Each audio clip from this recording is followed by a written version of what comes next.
Mr. Sykes, welcome back, sir. Welcome back. Been a minute. Been a It's been minute. it's been a minute. It's been a hot minute. A little bit has happened since then. So first off, huge performance at Junior Worlds, obviously. Absolutely freaking massive squat, massive total, and you're 19 now. Yeah. Yeah. So 315, 815, 19 years old, a 74. I mean, these freaking numbers are incredible. Is this exceeding what you wanted? On pace of what you wanted? What is this looking like to you? So like pure from a pure number standpoint, like if we're going on paper, I wanted more, right? Like I was Mm, shooting for like 820s, like 828 would have been the number that I really wanted to hit. But like I wouldn't have been that crazy like surprised if that was in the tank. We took what we had. Like squat, we were like the prep wasn't as crazy as the squat on meet day. It was like mm. what? That was there? That easy? Uh, Really? Like, how was prep? How were things going in prep leading into this? so they were good. They were good. I mean, for squat, they were great. I ended up squatting like 300 and like that moved. It moved, but it wasn't like, oh, well, you're gonna squat 315 and my coach said I had probably another 10 keys in the tank there. Like we didn't Mm, expect that. And then with bench, strained my pec twice in prep. One of those times, the second time being 4.5 weeks out. oh Um, God. so I was afraid I wasn't even going to be able to press like 170 because I hadn't pressed over 157 and a half for pretty much the entirety of the turnaround from nationals to worlds. Um, until like the last 2 weeks, 3 weeks. So Mm, it was rough. Deadlifts were okay. Deadlifts were okay. There wasn't like anything crazy to note. Wasn't like quite as easy as it was at nationals, but wasn't bad. Um, mm. but yeah, we just didn't expect 315 to move that safe. Like that was I had no doubt going in there, but like, geez, man. So, in terms of totals overall in 74s, is this the third highest or fourth highest? I can't remember what Shell's done. So Shell did 815, so that ties Okay. him. Okay, gotcha. Um, Ilya did 820, but it's like I don't even know what federation it's in. I think maybe it's the local Russian federation, so it's not Mm, technically affiliated with the IPF, and I can't even find it on Open Powerlifting. It's really weird mm. how his meets just don't pop up. Um, but I guess his would be above me. But if we're going by international, I'm in second, which is pretty Oh nice. wow. Yeah. Well, at 19 years old, no less. And so, in terms of body weight, what's your body weight at now in between comps? Are you like over 74 and you cut? Like barely. Like maybe like a few weeks out, I was like 74.4. Oh wow. Like not heavy at all. And like I can still get leaner. Like when I came back, I weighed myself this morning. I posted on my story. I was 71.9. Hmm. I have Yeah, plenty of room, and I'm also, I mean, you've had him on your podcast quite a few times. I'm working with Kedrick. that's right. Um, Oh wow. Okay. Well, you got the yeah, right guy. yeah, seriously. The weight cuts have been easy. I was a kilo under like 2 days before I competed, so it was like whatever, not very difficult. I was eating whatever I wanted. Once I got to that point, just trying to avoid, I guess, like fiber, so I didn't hold on the water. But like the weight is fine. I'm gonna get a lot heavier. Like there's some like sort of like idea going around that I'm like Joe Borenstein when he was my age and cutting from 80 kilos, which I would never do that to myself. He's crazy for that. But he himself Right. is like that like advocates against it because he says he thinks it stunted him a little bit, and I kind of agree. It's just like, what's the point when you're that young? Are you planning on gaining a bit of weight and cutting? Like, how much of a cut would you be feel comfortable doing to 74? So I mean, I mean, this was before I had a nutritionist, but I was cutting a tons of weight and still like by accident because I would overthink it. That's why I have Kedrick now is because I'd be like, maybe close to the weight cap, but not at it. And then I'd cut weight and I'd weigh in at like 70. So I'd be like 73, cut 3 kilos. I mean, I did fine strength wise, but I don't know. I'm gonna think I'm gonna have quite a long off season upcoming. Uh, so just get as heavy as I can, whether that's 80 kilos, 79, 78, whatever. I mean, anything helps. Just filling out the weight, not even filling out, just being not undersized anymore for the weight class has made my progress grow so much. So I figure like gain some muscle, maybe start some creatine, do some extra things that I haven't checked the boxes on yet, and see where we go. Because progress has not been slowing down, it's been speeding up since I started working with Kedrick and all. So leading into this junior worlds, Perk at the World Championships said he wanted to make a statement that nobody was close. And I don't know if he's talking like period or if he's talking pound for pound wise or if he's talking to talk about yourself, how you're so young and your ceiling has got to be sky high. And the fact that you're still a teenager and people are talking like this, first off, it's got to be a lot of pressure. And I don't know, first, what did you feel in terms of Perk's performance and the talk around Perk? And then we could bring into, we'll walk into junior worlds and how you felt leading in. I mean, there's a lot of talk on Perk. It's everywhere, man. He's run a psyop. Apparently, I'm tall, heavy. I'm not squatting close to 700 this year. I was watching your guys' podcast, every single one. Did he say that? I can't remember him saying that. Did he really say that? I listen on my way to work. Okay, And I okay. remember there was a podcast where he was talking about me and Ilya, and he was like, well, Elliott has a squat and Ilya has the deadlift. Well, Elliott doesn't really have the squat. He has a decent squat. It's not quite good yet.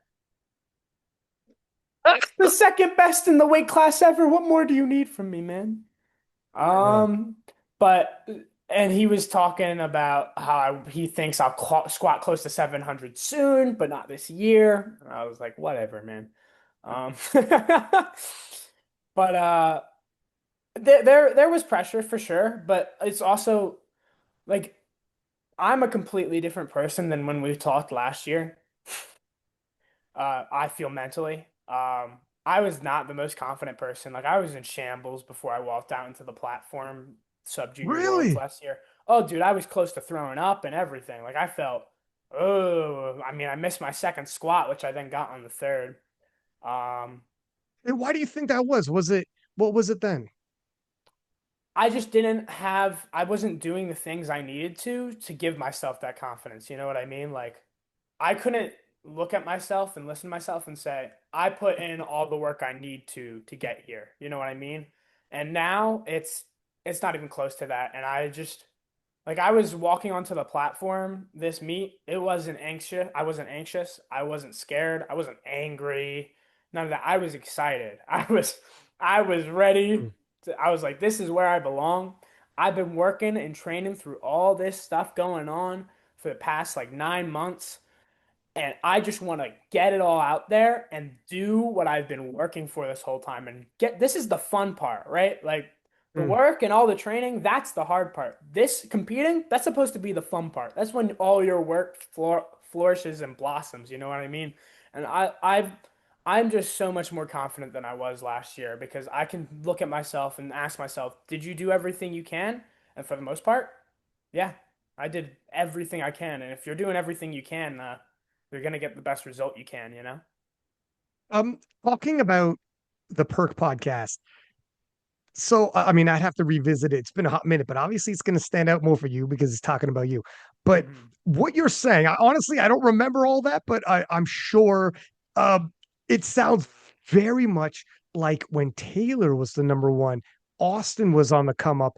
And Taylor, I remember we were all on the same podcast, and Taylor was very similar, was saying things like, it's going to take longer than you think. It's going to be harder to bridge that gap longer. It's going to be tougher than you think. You're further away than you think. And Yeah. crossing like a lot of the same talk. And I think I mean, it's probably pretty normal because I'm sure at some point you're going to be in Perk shoes and some young gun is going to be coming up and you'll have the same conversation. So it's funny, you stick around long enough, you see cycles, you're like, I've seen this before. Hang on a second, but the shoe's on the other foot. But it's interesting. So when you saw what Perk did at Worlds, are you telling yourself, what are you telling yourself? Is this is this years away? Is this closer than he thinks? Or what It's are we closer looking at than here? it's closer. I don't know if it's closer than he thinks. I think he knows it's close, but he doesn't want to show it. Mm, I think he doesn't want to show it, but I think it's closer than a lot of people think. He keeps talking about 900. I don't think it's there yet. He can try and prove me wrong, but I think probably had like 20 to 30 kilos in that performance. I don't think it like they say like 5 for 9. Whoa, whoa, whoa. But like you got to realize like that's not, you can take 5 attempts. You can take as many attempts as you want. Doesn't mean they're necessarily an exact opener or an exact this. Like he knew he right. was going into this knowing he wasn't taking a third attempt. Right. Mhm. So he's not going to go, oh, well, let me set myself up for a third. He's going to go, let me set myself up for a second. So, I mean, it was definitely impressive. Don't get me wrong. And I was like, whoa, that 317 is definitely probably the fastest he's ever moved it. But I wasn't going in there thinking, oh, well, he's going to squat like 350, like some people are saying. It's like, what are you talking about? I mean, I don't know if you saw my comment on it. I, I don't no, tell me, what was your comment? I, First off, yeah, go ahead. Tell me your comment. do you know the video of GSP when he comes back? He's like, I'm very glad you won that fight,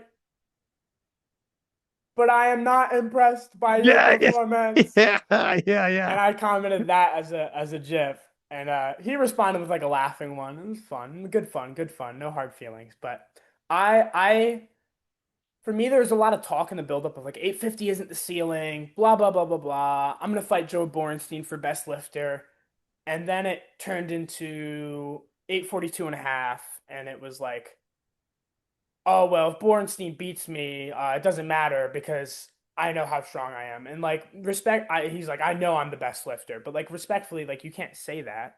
If someone beats you for it in a head to head, they beat you for it. Not saying that he doesn't have the higher top end coefficient wise or GL wise, but you can't not do it and then say, well, I coulda. That's Mm. coulda, shoulda, woulda. Like obviously he still ended up winning it, which was sick. But like when going into it, I was expecting either like 852.5 or 850 flat, like speedy, speedy, speedy, or at least like a chip of one of the records, like the squat record maybe. I know he's probably saving up for Sheffield because he set himself unintentionally set himself up pretty nice for this next year. I definitely would say he's probably the favorite, but I definitely expected him to blow the hinges off a little more than he did. Uh, but I I wouldn't say like it was a bad performance. It was obviously a crazy comeback from Sheffield where it was like a very maximal meet.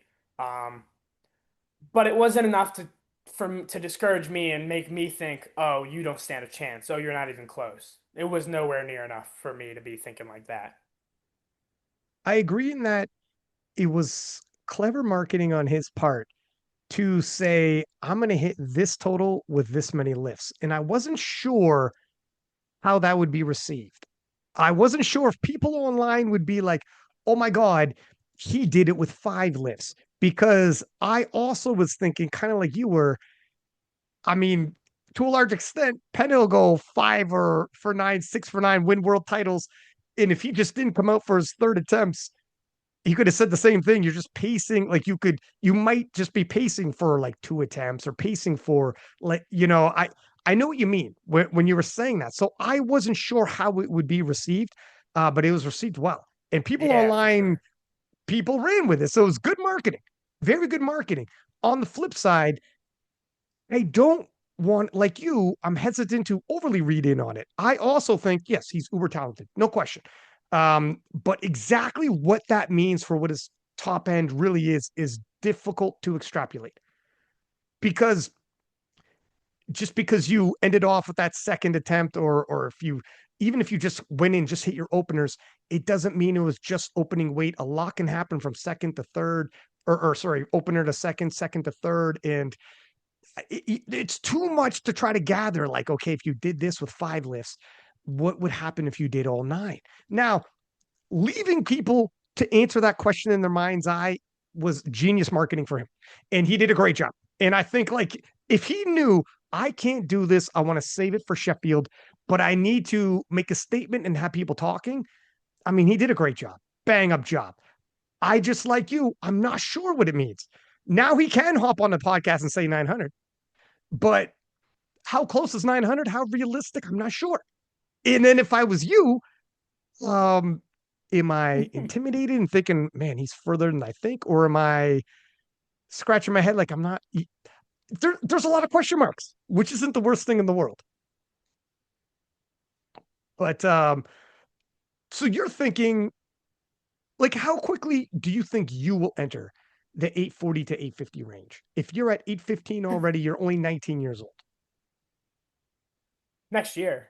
I mean, but probably before Nats, like strength wise, and then like I mean, here's how I view it. I think for Open Nationals, I won't place a direct number on it, but I think we're gonna need more than 850 to be like a serious contender if he has like a really good day and executes well, which to be fair, he hasn't had someone push him to that top end in a very long time, especially on all 3 lifts. So there's no way to know if he can execute that well anymore. Um, but I think we're gonna need more than 850, and I think that's not that far away. So if I want to put this in perspective for you, Mm. last year's nationals, the gap between me and him on pure nominated totals was I think like 125 kilos last year's Holy national. So that's like a year and a half ago. It is now 28. yeah. So in a year and a half, I have bridged that gap by 100 kilos. And now you can say, oh well, he had more in the tank. You think I didn't have more in the tank on 815? You know, like if you're gonna give him theoretical kilos, you got to give me theoretical kilos. I lowered my deadlift for the deadlift goal just to secure it. Mm. My squat there was more in the tank. Don't know about the bench, but I also injured my pec a month out and still put up a 5 kilo PR, which is within 12 and a half of Perk's best. Um, Nothing's guaranteed. I can't say I'll win next year, but I think I'll push him. I think it will be more uncomfortable than he wants to think it is. Because he was talking about oh, I think I'll take a third deadlift, but it won't be hard. I'm going to make you take a hard third deadlift, buddy. Don't you worry. Don't you worry. Love it. I love it. No, it's true. The gap is closing quickly. 815 at 19 years old, and you're the spread in which, like, your progress has been absolutely phenomenal. So when he talks big numbers, and I'm sure he's getting stronger, it's a whole nother ball game when you're 19 years old and you just mitigated 100 kilo gap in a year. And then you're saying, okay, now you're 28 kilos away from me. You don't think I could cover 28? You better Be add getting more kilos on stronger. you. That's what You I'm better have saying. more on. Yeah. If you, at the very least, it's, if you force his hand where it's like, look, if you don't have a good day, you're going to take an L, and you have to take this third attempt. I'm going to force you to. There is no smooth sailing, no days off, not anymore. And the fact that are you now more and more comfortable in this position? People talking like this about you, and having the pound for pound king in Perk, or at least arguably in the conversation of pound for pound king. Do you think he was talking about you when he was talking Yeah, about yeah, worlds? yeah, yeah, yeah, yeah, yeah, yeah, yeah. I mean, like, and then like you saw his story post about I'm not worried about anyone taking my open squat. Yes, you are. Because here's how I view it. Listen, I'm very comfortable right now because I've been having to deal with underdogs coming up. Like I had the French dude who, I mean, I was pretty confident, but it's like you can't be caught with your pants down. No, you can't underestimate these people. They're working every day in the gym for this, you know. They want it just Mm. as bad as you do, if not more. Can't rest on your laurels, you know. So I had that coming up, and it's like pressure. It's like, oh well, if you underperform and then you're talking about beating Perk, and then some other dude comes and beats you. Who are you talking about Perk? Right. You pompous guy, you know? So there's pressure on that. No one expect even my own fans don't expect me to win next year. And that's fine. Most people are saying it's going to take another 2 years. The way I view it is like, if I get it next year, if I lose, oh well, you basically did what everyone expected. And if I win, well, I just blew the doors off the pound for pound king as a teenager. So, Will you um, still be a teenager at that point? it depends on when it is, but my birthday is April 8th. So it's Oh man. if it's when this last nationals was, I would be a teenager by a few days, by a few days. Oh my God, would that be It even would, just period, no matter what, if you win, lose, draw, well, I mean, you're not going to draw, but even no matter what, to be a teenager battling the pound for pound king like that, if it goes down to the last deadlift and you press, phenomenal, man. and like if Phenomenal. it, I feel like I just feel comfortable, man, and I feel confident because I don't know. I think I want it more. I mean, he's got other priorities now. He's got other things he has to tend to. I mean, he's a father, which obviously, congratulations. That's awesome. It's probably the most important thing a person can do in their lifetime is bring another person and raise another person. It's the end goal for a lot of people, and it's much bigger than powerlifting, much bigger than powerlifting. I'm super happy for I him. don't know, man. Sheffield's pretty big. I don't know. It I don't, but hey, an open world record's pretty big too. I don't know, man. is, it is. I don't know. I don't know. But like I don't gotta worry about all that. I got college, I got work. I mean, but I do those things already. I'm locked in on those things already. It's already part of my routine. Um, ain't broken a stride with it. Powerlifting is my number one priority right now. Obviously, I'm never gonna sacrifice school or anything for it, but the way I'm doing it now, like I have my semester load spread out, so it's a year round, but the course during each semester is like lightened. So Mm, I got plenty of time. I'm only taking 2 classes right now. And I'll be taking some in the winter and they'll be online and they'll be a little accelerated, but I'll have plenty of time to just train. 4 days a mm. week, that's easy. I don't need six, but um Do you only train 4 days a week? I train 4 days a week, yeah. Oh, no kidding. So it's so interesting because some people, the way this works in cycles, or even I don't even know if it works in cycles or if it's just person to person. I remember Atwood in his prime was like, it was insane the workload he had because he released that his program when he did the 838.5 and set the powerlifting community on fire, and the workload was insane. But then you hear about other people crushing with like, yeah, 4 days a week, like 4 days a week, man. And some people might assume you do like 6, 7. You hear Agatha Shitko doing 6x SBD days a week, and you think, my God, am I underworking? But not necessarily.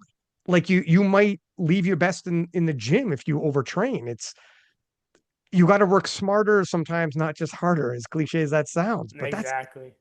I think people might be shocked that because you're 74. I think people think when you're 74, you're like 6 days a week or some shit like that. And if you're Jesus Oliveris, then you're 4 days a week. I think people are going to be shocked that you're 4 days a week. Yeah, I mean, I could definitely handle more workload. It's just I'm progressing so well now, so why Hmm. would I, you know? Because like at a certain point, like if you up volume or if you up frequency, like what are you gonna do if that's your way of increasing workload? What are you gonna do when you're at 6 days a week? You're gonna do seven? You're gonna do, what if you're not progressing anymore when you're doing 7 days a week? You're gonna do eight, bro? Like Mm. so the fact that I'm training 4 days a week, it's better time wise. I'm progressing completely fine, clearly. Um, it's just, I mean, I don't see the need to push it any higher. Very comfortable with where I'm at right now, and Adam has been doing a great job with me. And my relationship with him has grown a lot stronger, and like, I trust him a lot more. I've gotten a better understanding of like the meaning behind my training.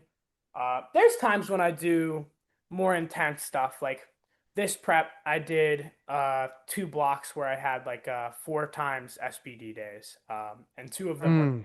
pretty heavy. Um, it's sort of a thing that helps with like quick turnarounds or like not necessarily quick, but like if you have time for like 2 blocks, you can maybe shorten them into 4 SB days a week, make it time for 3 blocks, which is what we did. Worked great. Squat gained a lot of momentum. Deadlift gained a lot of momentum. Was super nice. Yeah, it's not something I'll do all the time because it's like as the absolute load, as I get heavier, as I'm getting stronger, uh, doing that sort of thing is gonna be more taxing. That's just how it is. So it's not something I'll do all the time. Like if I'm deep off season, why bother? You have plenty of time. You don't need to shorten any blocks or anything. But yeah, I think a lot of people will be fine with 4 days a week. Uh, there's some cases, but I don't think 5 to 6 is necessary, is what I'll say. I remember when, I mean, we'll get into Penna, but I remember when Penna was winning those 66 kilo titles, he was 4 days a week. And he was like, I mean, and he's a smaller guy too. And some people think smaller you are, more volume, etc., but not necessarily. I mean, it depends. If you have a good recovery day in there and you bounce back quicker, keep the loads high, it all depends. People make assumptions. How did you find your coach? Because he's from Australia, right? He's with RTS, so with like Mike Tuchscherer, and them. Okay. Underrated, man. Underrated. One of the Coach Brett Gibbs, Coach Jessica Did he Budman. coach Brett? Yeah, Wow, not no Adam directly, shit. but that coaching group as a whole. Like I Oh, think RTS. Mike, Gotcha, gotcha, gotcha. yeah, Yes, yes, yes. RTS as a whole underrated. Um, like one of the longest standing coaching groups, and what I like about them is because like a lot of people are into it where it's kind of like, oh, we're building our team. You know, we're recruiting our lifters. This is our team. We're doing this and that. Like they almost approach it like another sport, like football or like something like that. Like they're building a team, you know, which is cool. I mean I don't have any issue with that. It's sick. I Mm, love team environment and team aspects. What I like about RTS is it's not focused on the team, it's focused on each individual lifter and making them the best they can do to succeed. It's entirely structured around the lifter, and like they're entirely structured around learning and education. They don't really have any biases. If something works better for a lifter, guess what? They'll just do it. They'll just do it.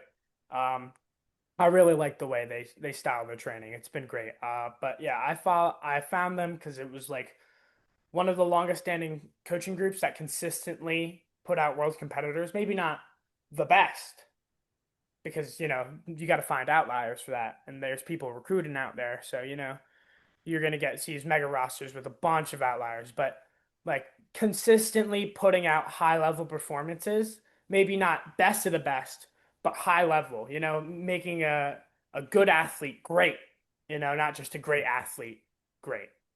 And I think that's yeah. perfect. And I mean, that's not a diss because it both take different skill sets and both take skill sets for sure. But it's just different. And in my opinion, that's what I want is someone who can take someone from being good to great. Because if you think you're already great, just hire anyone, man. I mean, It just almost hire not go anyone who wrong. You're right. cares. Yeah, you're right. If you're a genetic freak, you're probably gonna make it with whoever your coach is. You're right. In terms of RDS, they've been around for a hot minute. I mean, I remember 2018 Worlds, and they were crushing. This is Brett Gibbs, and Brett Gibbs beat Russell Orhii for the title. And if I'm not mistaken, they literally had, in terms of the medal count, the number one in any single team at that Worlds. Like RTS has been around for a hot minute. Mike Teixeira, for those who don't know, previous other sports, it was endurance sports actually, running and cyclists had an RPE system in which they noticed, look, you could run, like just burn it out, run till you puke, try to do as much as you can so that like you become like a marathon athlete. And then these people started doing tests where they said, you know what if we ramp you up, testing your heart rate, get you up to about an 8 out of 10, just an 8 out of 10. Kill this noise about like run until you puke or something. Let me get you to an 8 out of 10. Then when you come back the next day, you don't have to taper off the next day, and you actually build more over time in a training block by not overtraining every day. Let me give you an 8 out of 10. And they notice by week 6, they're far deeper in what they could take from their athlete in cycling and running than if they just made them run until you can't run no, like really drop the pedal to the ground there. So they developed these endurance athletes in the Olympics developed the RPE system, and this was out of like the heart rate, etc. And they would Mhm. gauge it. And Mike T was researching this and freaking said, you know what? What if we did this in powerlifting? What if we brought it over? Because every day is different. I could give you a percentage of your max, but your max is a stagnant number that's stuck. And wherever you're at, from food to eat to fatigue, can change that day. And when I wrote 85% 3 weeks ago, what does that mean for you today if you haven't slept eight? Or let's say you have slept, you have eight, and you have more. And today is the day you can push. But I didn't know that when I wrote 85% 3 weeks ago. So he said, why don't we use RPE system? And it was Mike T from RTS who brought over the RPE system to powerlifting. And of course, I mean, and he uses percentage, but just he can use both. I've had conversations with him before. And I remember sitting in the lobby at World Championships, I think it was South Africa, and it was me, Delaney, Gavin, and a bunch of people. And we're sitting there chilling, talking. And I'm like, do you guys know Mike T? And they were like the young first, this is their first worlds, whatnot in the open. And like, no, I don't think I've ever met him.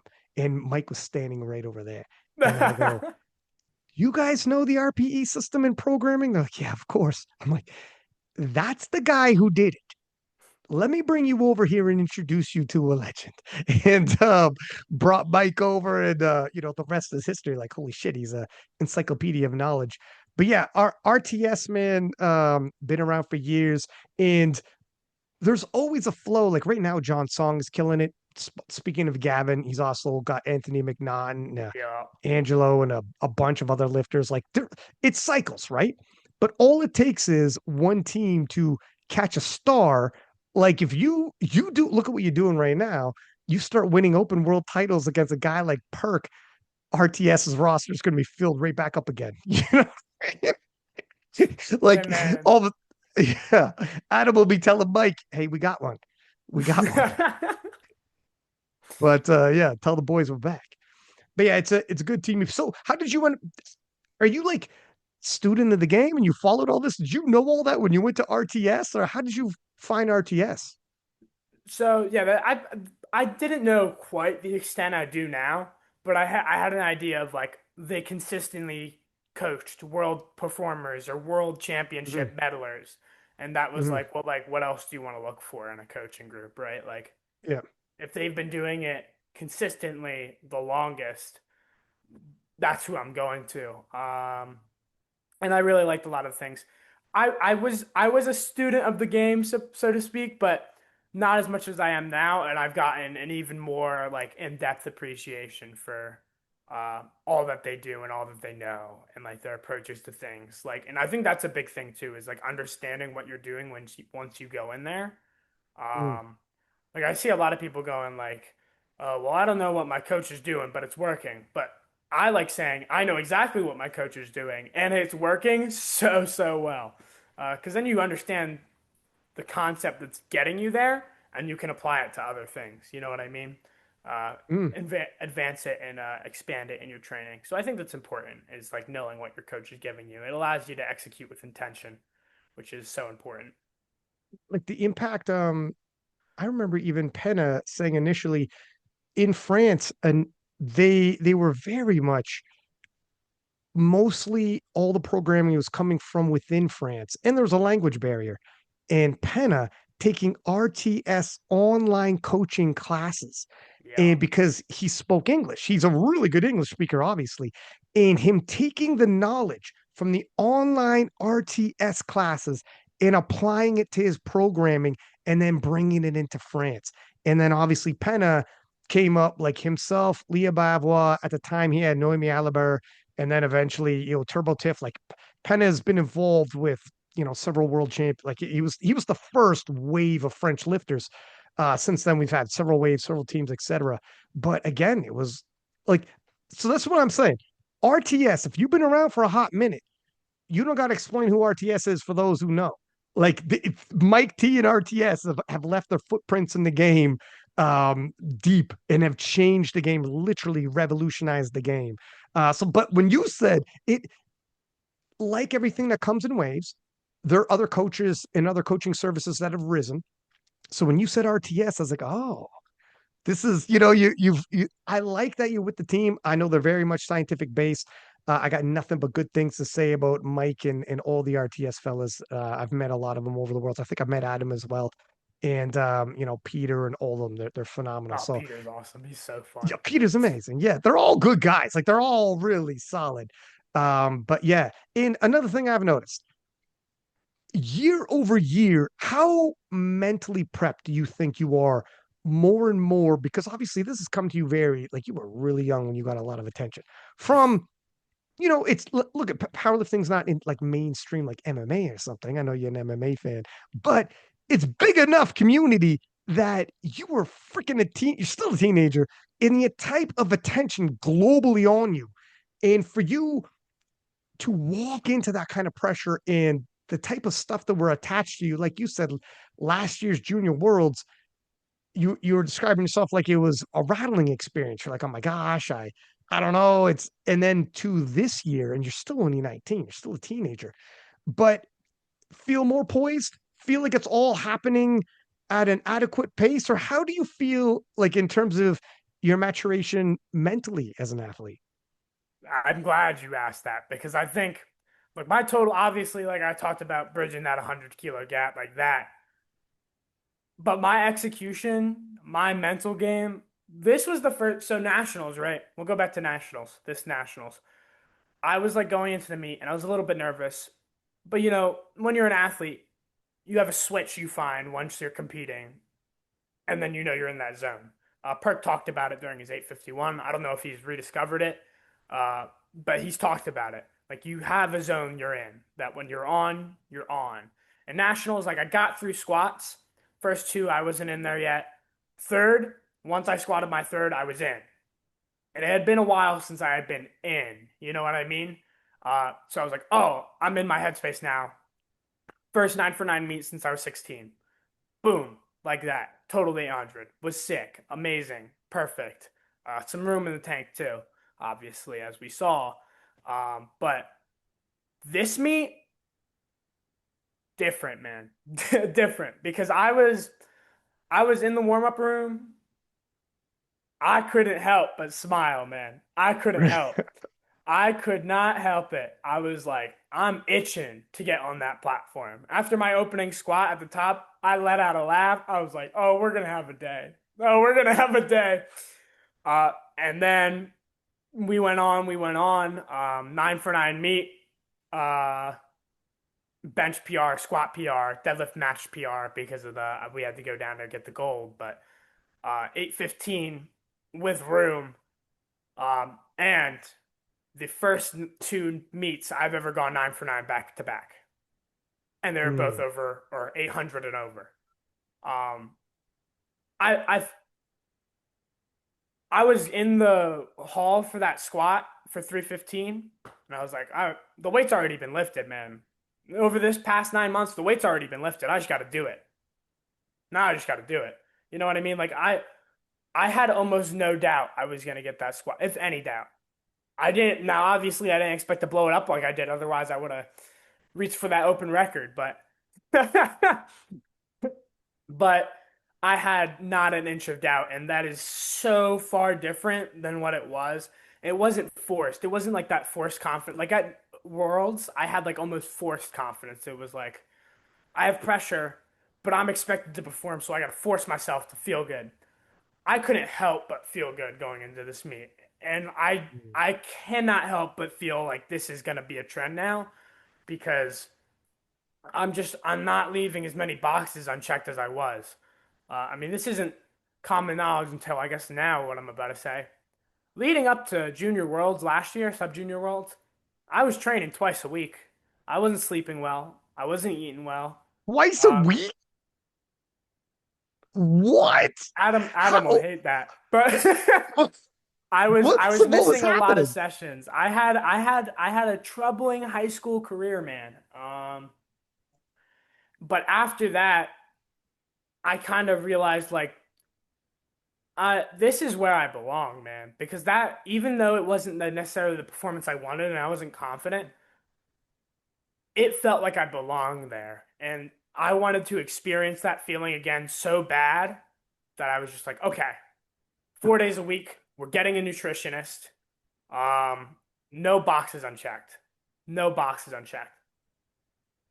Insane. I've progressed more this year than I have in the last like 2 years. Um, it's I was talking about my kick the door down at nationals. That's what I meant by kicking the door down. Is like I was telling people I am not slowing down after 766.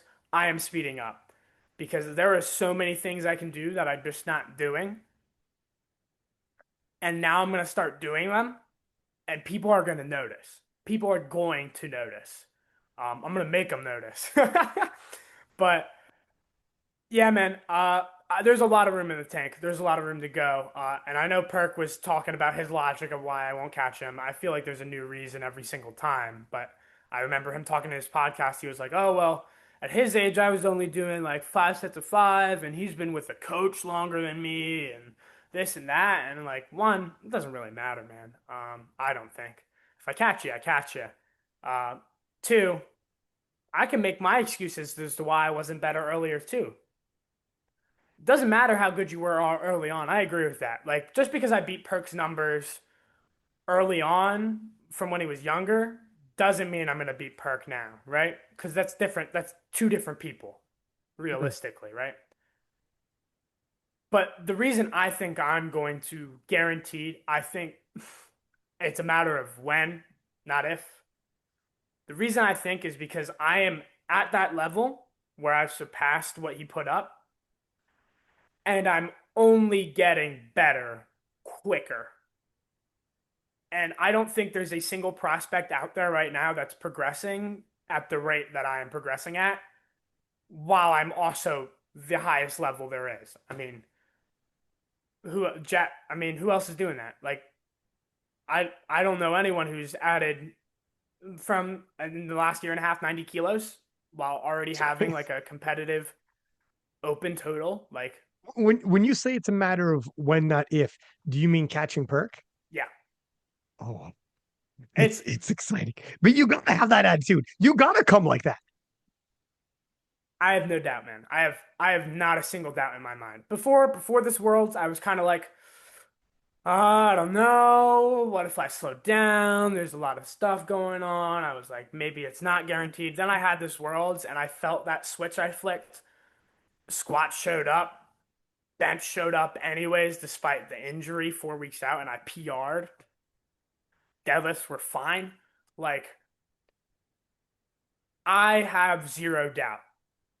I am so overwhelmingly confident. And like that's nothing against Perk, right? He's a phenomenal athlete. He's the best 74 we've ever seen by far with ease.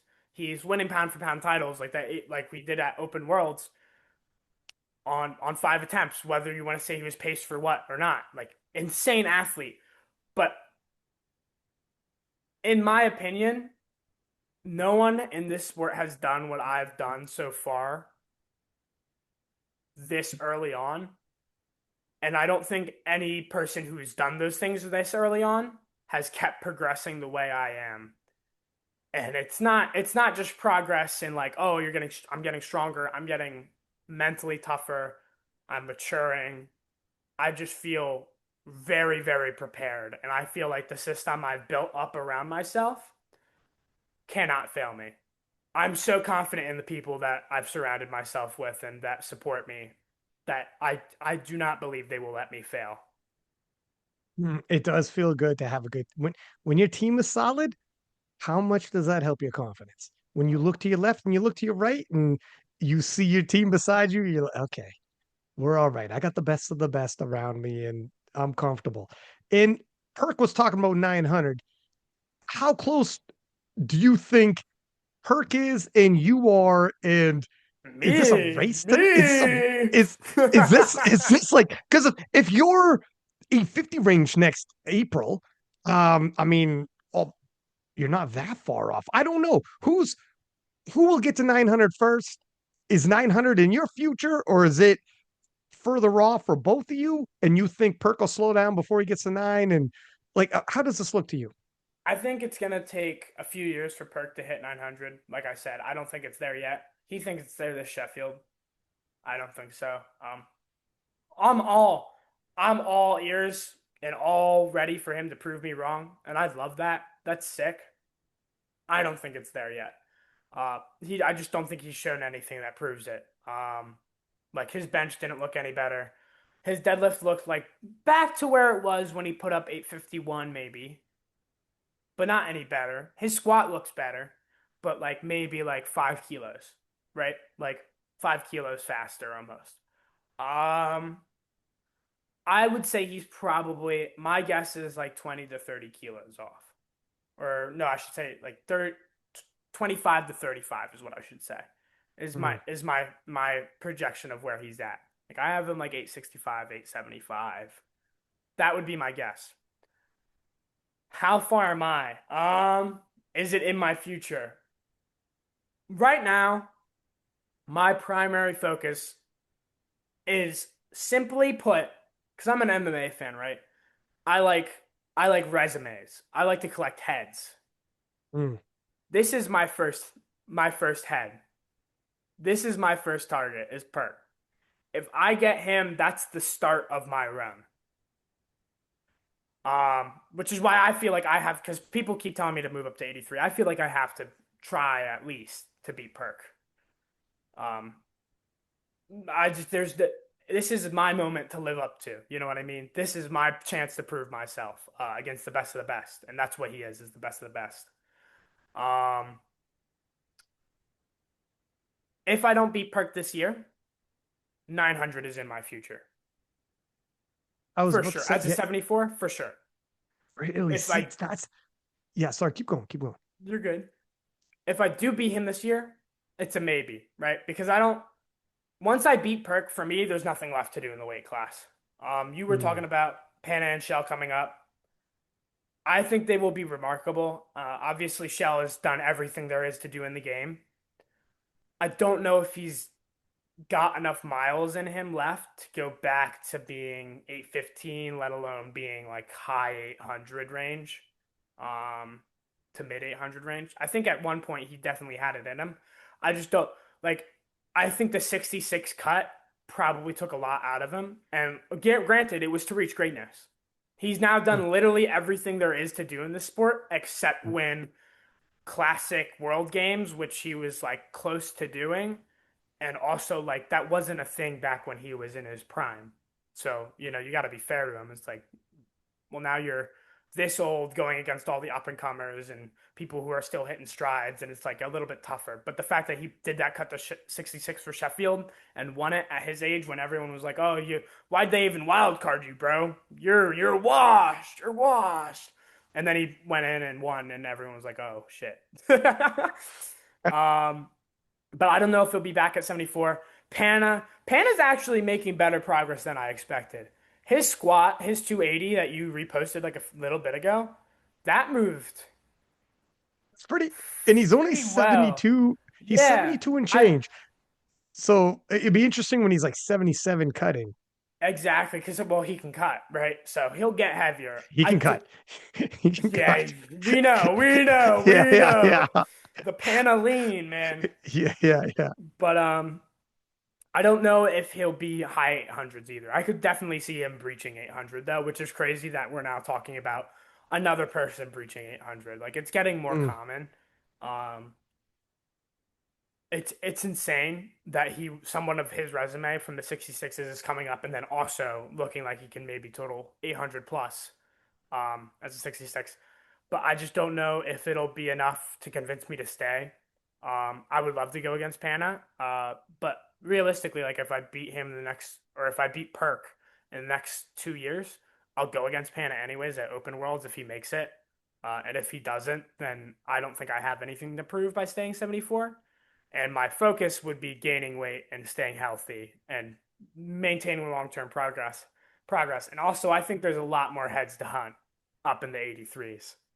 Well, so yeah, okay, yeah, we'll talk about that in a sec. But for sure, I 100% agree that staying 74 in chasing the Perk battle is got to be up there. And if you really believe in your heart, it's a matter of when, not just if. You got to see that through. From this year to next year, I mean, if your progress stays like it is now, and you're 19, like your progress is by no, you were not even close to your prime yet. Your prime is going to be your late 20s. Your progress is, you got so much progress to make. So you'd be crazy not to, and this is the biggest of game hunts, but you'd be crazy not to hunt that big game in Perk. He's the pound for pound king. Who the hell even talks about hunting Perk? It's crazy. So when you talk like that, it's going to get people excited. And you're right, you have nothing but time. You're 19 years old. If you bypass Perk at 20, 21, whenever the heck it is, see it through. It is going to be monumental for you to have these moments. Perk never got it with Taylor. Their lines didn't line up like that. And Perk to this day will tell you that's one of his regrets is not having that head to head to Taylor and getting one over Taylor at 74. That's one of his regrets because it's the passing of the baton, the two different eras, etc. You want those moments, those sports moments if you can. You know, you're an MMA fan. That is a sports moment. You don't want a guy to lay his title down in the middle of the cage and then you come and fight for the vacant title. You want it to be against the king if you can and force that action. And I agree with you.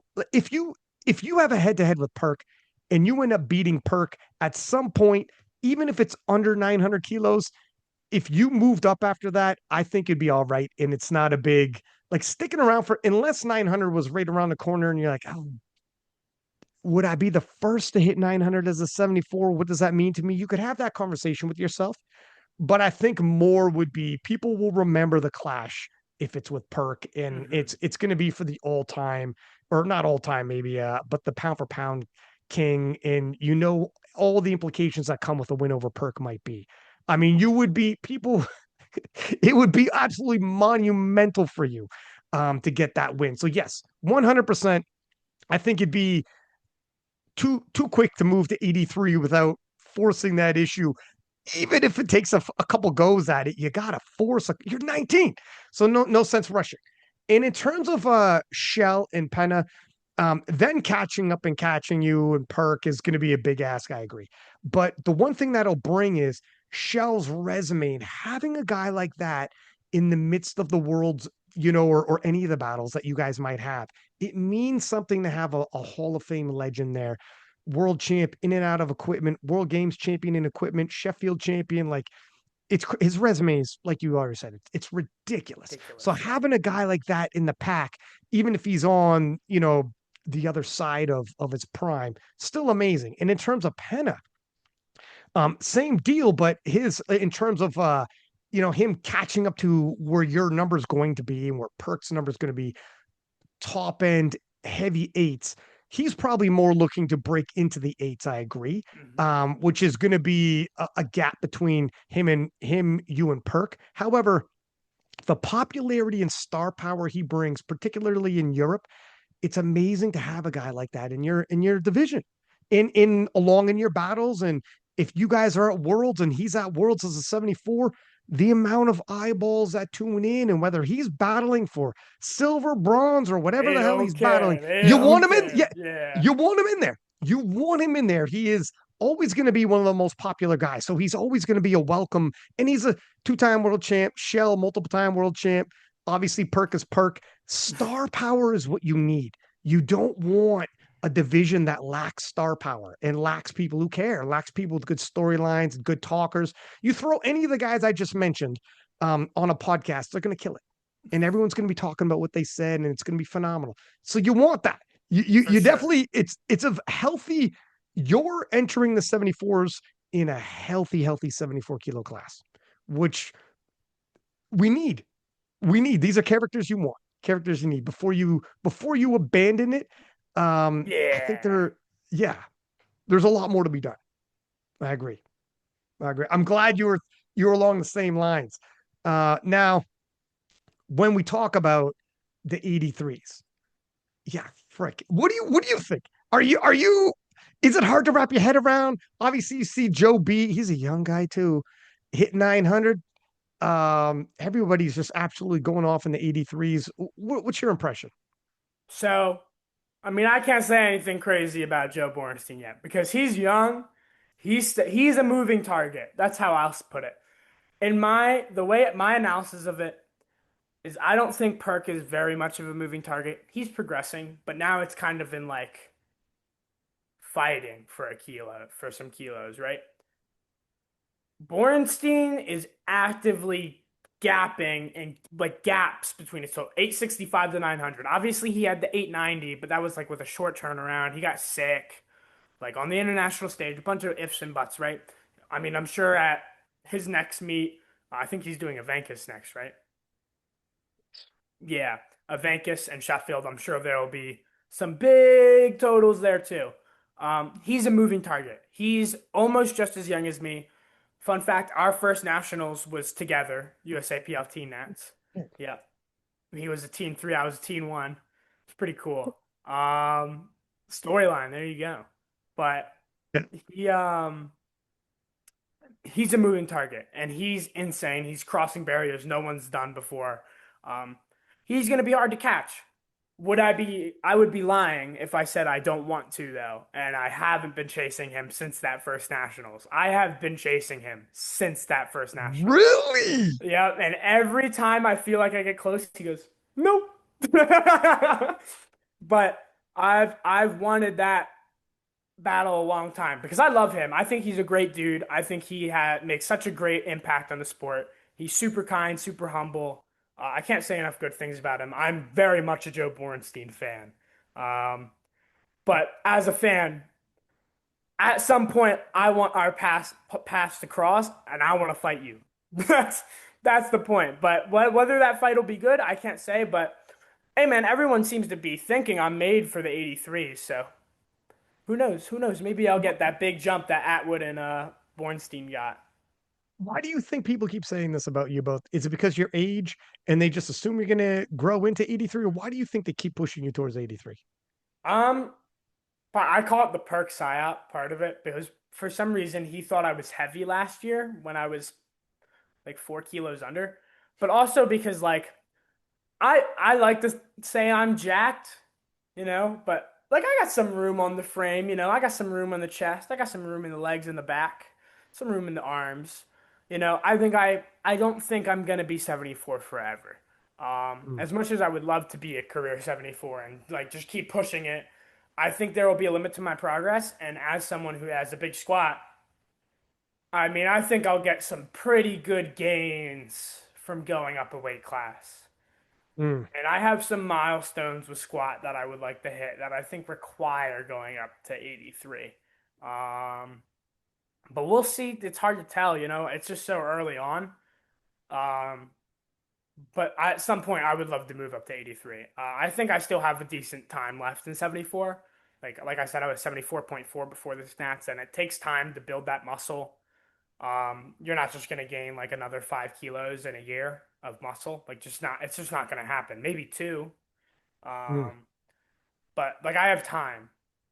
But I think before I'm out of juniors or right as I leave juniors, I will be an 83. I think that's the reality. But I think I can do it before then. So If everything goes as planned and you end up taking Perk out and becoming the pound for pound king, and then you move to 83 and challenge. cinema, Oh, cinema. and if it's Joe B around at that point, and it's still Joe B on top, and then you move to 83 and you chase Joe B. If like after you take it, like if this is how it rolls out, you take out Perk and then target Joe B, forget about it. I mean, Sheffield, whatever year that is, whatever we're talking about, that would be absolutely bonkers. It would be because obviously he had that big battle with Atwood, and but it would be now the new generation lifters attacking each other. The Exactly, because next we're wave. basically the same wave. Like he's older than me, but it's like a 4 year age difference. It's not like huge. It's like enough where it's like okay, like you guys are around the same age. I don't want to say there's like a significant advantage age wise for either one of us. Um, like I think it would be great. I think it would be the dude who took the 83s by storm and destroyed them, right? And then me, who came in and battled at the 74s and took out Perk. I think like the way I view it, that's like a super fight. That's two weight class. That's 100%. like a it's like the men's version of Agatha versus Amanda. Or if we wanted Mm. like a sports version, it's like I'm trying to think of a competitive. It's like when Volkanovski, except Volkanovski's a veteran. I'm trying to think of like a. It'd be Well, like Ilya Taporia and Islam Makhachev. There you go. okay, there we go. There There we we go. go. And you're right. It is if you take out Perk and Joe B's still around, which means he'll have been steady collecting titles in the meantime as well. That would be the best setup in terms of like a super showdown. My freaking goodness. That would be for pound king right there. Especially if for this to happen, you will have had to have taken out Perk. Yeah, that'd be it. Because the guy who's contesting right now is probably Joe B. Unless we start looking like heavier up. What are your thoughts on Russ moving to 93? When you've seen what he did at North Americans, take the 93 kilo world title, obviously earlier in the same year, taking an 83 kilo world title. And but everybody, it's weird. So had a phenomenal showing at Sheffield and got a win when he had previously lost to Germans. And that was a huge comeback because it's when he lost that world, everybody was going crazy because he was so dominant. And it seemed like overnight, the narrative changed from, this guy's doing 860, everyone else is like 820s, and he's got such a spread on all the other 83s, and he's winning so dominant. And literally overnight, when he lost in Lithuania, and then all of a sudden, at the same time he lost in Lithuania, the emergence of Joe B, Joey Boy. the Yeah. emergence of Ade, and all of a sudden it's like he's cooked. He's done. That's the end. And it was He's like, holy shit. he's done for. We started the year where the guy's like 860 winning Nats, and it's like, oh, he's so far ahead. We ended the year, my man is done. And so Retire, for what retire.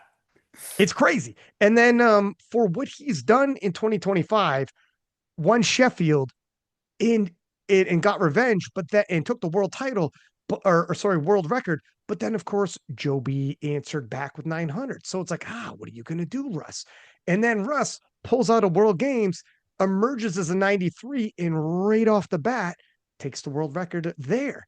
And then all of a sudden now he's the front runner, and it's kind of sort of like, can a 93 stop Russ all of a sudden the conversation?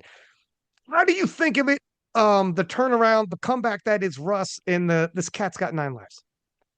I think it's awesome. Listen, I wouldn't necessarily call myself a Russ fan, but I'll never bet against him, man. He's he's crazy. I mean, he's got a good hit rate. He's experienced. He's strong. When he locks in, he locks in. Mm. I think if he stays locked in, 93s are gonna have some trouble. Now I'm from Jersey, so you just had a podcast with Gavin Aiden there. That's Yeah, my man. That's my drops boy. tomorrow. So I would love I would love to see that because that's two big squatters battling it out with some pretty big totals. First 93 to cross 900, and obviously, dude who collected 83 went up to 90. Like that's. I think it will be cinema. I think it will be great. It will be awesome. In terms of what Russ did, I called Sheffield. I was like, he is one way or another winning that. There's no way. There's no way. Really? Like I knew he messed up at that Worlds, but like that's like while getting there like a day before and like already having it in mind or like, oh, I've already won. Resting on his laurels a little bit. And I like when I say I don't want to underestimate someone, that's where I get it from. Is that specific Worlds. It's what like that's what can happen. You can be that far ahead and it doesn't because 40 kilos, that's I won by 50, not that big of a difference. Mm. Like that could be me.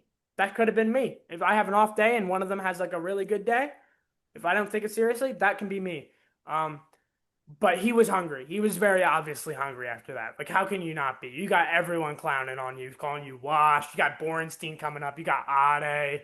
Like, like all the pressure is on. And like the type of guy Russ is, in my opinion, is like when the pressure's on, that's when he like It's when he starts cooking, he's got a pressure cooker in there. Um, and then to go up in 93 and do, I think that was the heaviest 10 times bodyweight total too, right? That's right. 'Cause it was- That's also right. Yeah. Yeah. So, I mean, insane. Like, I think for me, I love the idea of like taking a weight class title or hitting a big milestone in a weight class and go, then then going up and claiming another title or another like milestone in a weight class. Like with Borenstein, he crossed into the 800s in the 74s. He hit like 800, then 820 at the Arnold, I think it was. And then Mm. he went up to the 83s, became the first to hit 900. That's sick. I think that adds to a resume. I think that adds to credibility. Like the fact that you can do it here and then you can also go up and do it there. You know what I mean? I think that's sick. I love it. Big MMA fan, like you've been saying. Like who doesn't love a super fight? Who didn't love when Elliott Sykes went up and just absolutely dominated again and showed, oh, hey Islam, come back down here, buddy. You ain't running from me. Um, yeah, I think it's awesome. I love that sort of thing. So I think it'll be tough for the 93s for sure. But I mean, here's the thing. That was uncontested, right? That was like no one else is there. You just get to hit and not worry about anyone chasing you, any battles, any placements. It's not the same in the 93s, man, because I guarantee you give some of them like an SBD day where no one else is there, they'll hit some pretty crazy numbers. But Yeah. it's because that it's a battle that their numbers tend to dip down a bit because you got missed attempts and reaching for that. Like Gavin Aiden, what was his total from Open Nats? It was like sub 900. It was like 8 Yeah, because he was I forget his total now, but yeah, he reached hard for that hard for last that last dead. dead. And he, It you almost got it. Everything would have changed. Literally, everything. you go from hero to zero or zero to hero real quick with one missed lift, to your And, point, when it's that close. and so, like, it's easy to say, oh, well, he broke the world record. That easy. Just traveled up and just slammed it. Oh, they're cooked. They're cooked. But don't jump on the cook train too fast, man. Like, Yeah. part of it is that it's a battle. It's not the same when you're at NAPFs and you don't really have anyone contesting you. You've got to hit your list. You can't reach for that and like be like, oh well, I get the world record or I get nothing. It's like, oh well, I have to beat this guy's total, and maybe I didn't have a perfect day.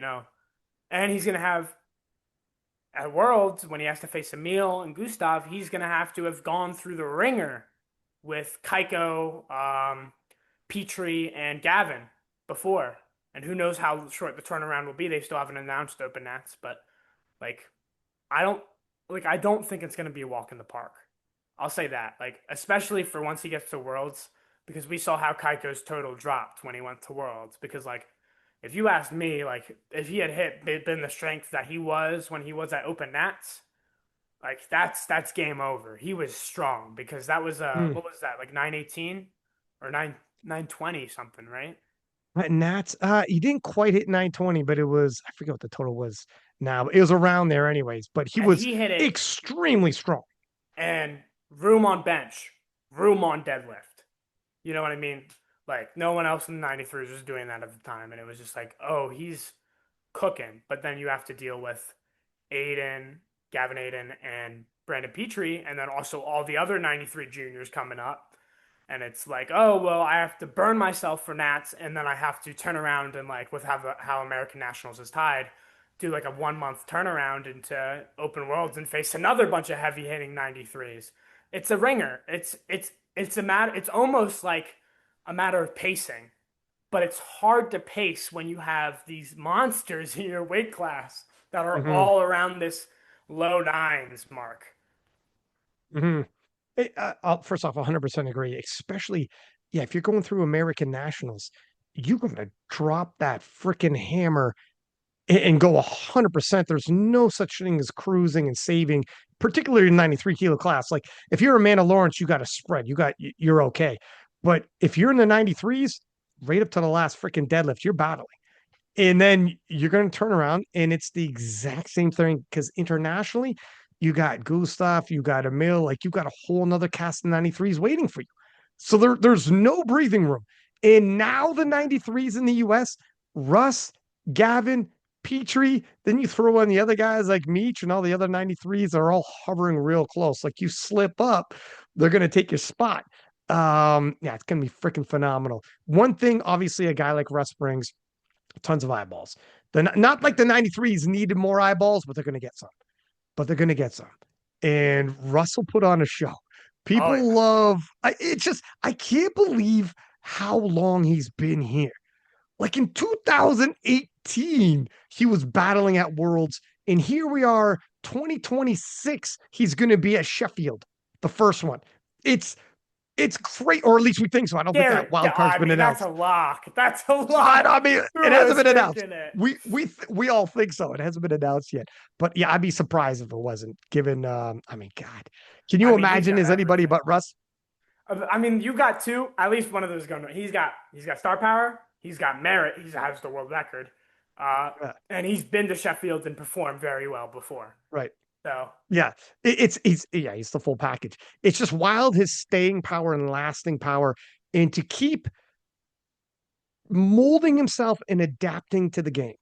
Like he was popular back in 2018, and he's still that guy now. yeah, It says a lot. Like not just I mean not just popularity wise and to not lose steam, but even performance wise to still be breaking world records and be in this contention. It's something, man. It's tough because the game keeps improving so I don't gotta tell you so flipping quickly. The standards keep changing so quickly, and he keeps meeting those world class standards. I mean, if you could do that last, do you see yourself staying in the game as long oh as dude, that's I'll like in I'll stay as long as I can, dude. I love this. yeah. I live for this, man. And like if everyone else is doing it, why can't I? You know what I mean? So it's crazy to think about because people ask me like the long-term goals I have, and it's like, dude, I don't know. Well, I don't know what's gonna happen next year. How am I gonna know what's gonna happen in 20? Like, Yeah, how old is that? What, he's like 36, 37? that's right. Yeah. Yeah. So I mean I'm It's 19, so it's like insane. 18 years. That's a whole nother lifetime of me. Like, That's crazy to think about. But how am yes, I you could supposed be. to predict that? It is literally if you hang around to be the same age as Atwood at and still battling for world records like Atwood, still battling Nuts. for world team spots like Atwood, you will be around for another lifetime for you. That's almost like you said, another lifetime for you. That's crazy. That's freaking crazy. That must be crazy for you to wrap your head around. It's So yeah, almost impossible. Let me get a charger real quick because my yeah, computer's yeah. dying. Do that. Do that. Yeah, don't die on me. I'll pause this real quick. I'll Pause go to a this. washroom. Okay. Where were we leaving off there? It was about how Russ is maintaining it if I can stand as long as Okay, Atwood is that's right. gone. That's right. And how crazy it would be. Yeah, how it's another freaking lifetime. Um, yeah, even wrapping your head around freaking a whole nother lifetime would be nuts. But in obviously you're 19 years old, so to picture you can't picture the future like that. But we've seen a lot of juniors who caught a heavy amount of momentum and caught a heavy amount of attention early, still in their teens, like yourself, and start talking about burnout and start talking about like I know you've seen like Hamza. I don't know if you remember Hamza. He was like you before you were you, and then he was a teenage sensation, and then real quick he was done. And there's been a couple that even more like Joy Fitness, whom it's like a monster bench, and I think she won bench worlds, and Yep. obviously a monster huge following. And she's back to powerlifting, but she took a little bit of a hiatus, getting some burnout. But there's been and her situation a little different. It's more like a overall social media thing as opposed to just powerlifting. That I think it was, but um, we've seen juniors whom talked about experiencing burnout, but it can't have been from the accumulation, obviously, of years because they weren't in it for years. But people suspect it might have been too much too early, too much too soon, and then they weren't pacing themselves. What are your thoughts on that? Have you experienced some of that, or why do you think that is that we've seen juniors talking about burnout at such a young age? I mean, like you said, too much too early. Like I think social media, because when I was coming up and like I was like sort of around like where these guys were, like with Hamza, right? When he was around that like low 500 dots mark, I think it was, or high 400s. I was getting attention, but it wasn't like him. It was not anywhere close to him. And like Joy was like definitely good, but wasn't to that level yet and was already getting tons of attention. And Mm. I just think it makes it very easy, especially powerlifting is so easy to not pace yourself in because you can get one hit of progress and you're like, oh, well, this is going to keep going. It's not, it's a realization of it's not linear. It's not linear at all. You're going to have up and downs. You're going to have moments when you don't progress, and it's going to be frustrating. I think it's a big thing of remembering to train where you are rather than where you want to be. Um, Ooh, that's good. That was a good one right there. right? Right? Train where you are, not where you want to be. Instead of where you be. That's good. And like I that's honestly another change mentally I've had this year is like I would always set some crazy goals and it would be like, oh, you come super short of them and then you get frustrated and you feel like you're not progressing, but you actually miss all the progress you made, right? Like I wanted to chip Atwood's total this meet and go like 839. And then I injured my pec and like all that happened. And it was like, oh well now I'm cooked. There's no way I'm getting that. And I could look at this meet, this 815, and go, well, my goal was 839. So I did bad. I came up 24 kilos short. Or I can go, well, I put up 815. It was easy. It wasn't under the best circumstances. And I'm now the second best international powerlifter in the 74 ever. And I can be happy with that. And I can realize sometimes progress isn't going to be linear because it can be one little thing that holds you back for ages. And the moment you solve that little thing, boom, you explode up. It can be one little thing. Like with deadlifts for nationals, I was having trouble holding anything like 290 or 300 plus. Like holding on, like my grip just would not give. 2 weeks out, my coach goes, hey, Elliott, try scooching your hands a little bit wider. 312 and a half with room in the tank easily. Held on to it. Mm. Was easy. That one little thing, I went from dropping 292 almost to pulling 312. That's what, 20 kilos? Yeah, 20 kilos, 20 kilos in one tiny little adjustment. So it's a reality of saying like just because you can't lift it doesn't mean you're not getting stronger. You know what I mean? It's so easy to think like that because it's a numbers game. It's so objective. And it's I think burnout is more common in the sport because it's a long, slow grind and there's no room to kind of shelter yourself from the reality. It's like you either hit it or you don't. You know what I mean? And that's like it's blunt. It's blunt. There's no like, oh, well, I had an off game, so I didn't score as many points. It's you either were strong enough or you weren't, you Right. know? Um, Yeah. but it's realizing that while it comes and presents itself as that simple and that straightforward, sometimes it's not. Sometimes it's one tiny thing holding you back, and once you change that, you can add whoever knows how many kilos. And I think that's important for people to realize. And yeah, I definitely think social media kind of ends up being like a self-fulfilling prophecy there, where it's like, oh, I want to hit this because this guy said because there was like 10 million people telling me Chip Perk's record this meet, and I was like, dude, I don't know if I can do that. And obviously, it looked like or it felt like I could. My coach thought I could have, but I didn't know if I could. And if I had shot for that and maybe showed up a little bit weaker for the day and then failed my third attempt and like squatted 302.5, so not just squatted 305 again, but squatted less than that, and I would have been like, oh, well, I made no progress. I regressed. When in reality, it was, oh, you shot for something. You weren't fully on, but maybe you had 315, or maybe you had 318, 320, but maybe you just didn't have 323 and a half. You know what I mean? Mm. So I think it's important to realize that, like, pacing yourself is important. Training where you are is where you are and not where you want to be is important too. Like that one specifically, I think is the main takeaway.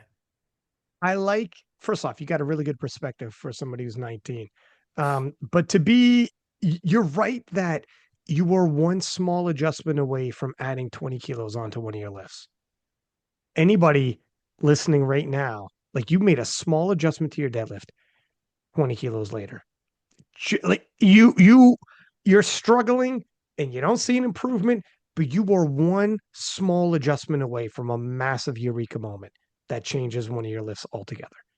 Like that's how the game can be played. You just have to keep making these small adjustments. And so I like that. And it's true. You see that all the time. Well, I mean, actually, Russ did that with his bench press from Worlds to Sheffield. Absolutely monstrous improvement on bench.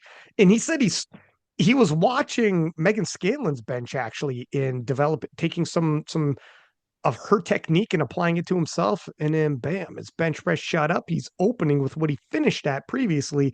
And he's like, oh wow, however many years in the game, and I just retooled one of my lifts. And Russ has been around forever. And you could still make improvements, which is huge. But also you were speaking about social media and the impact of social media.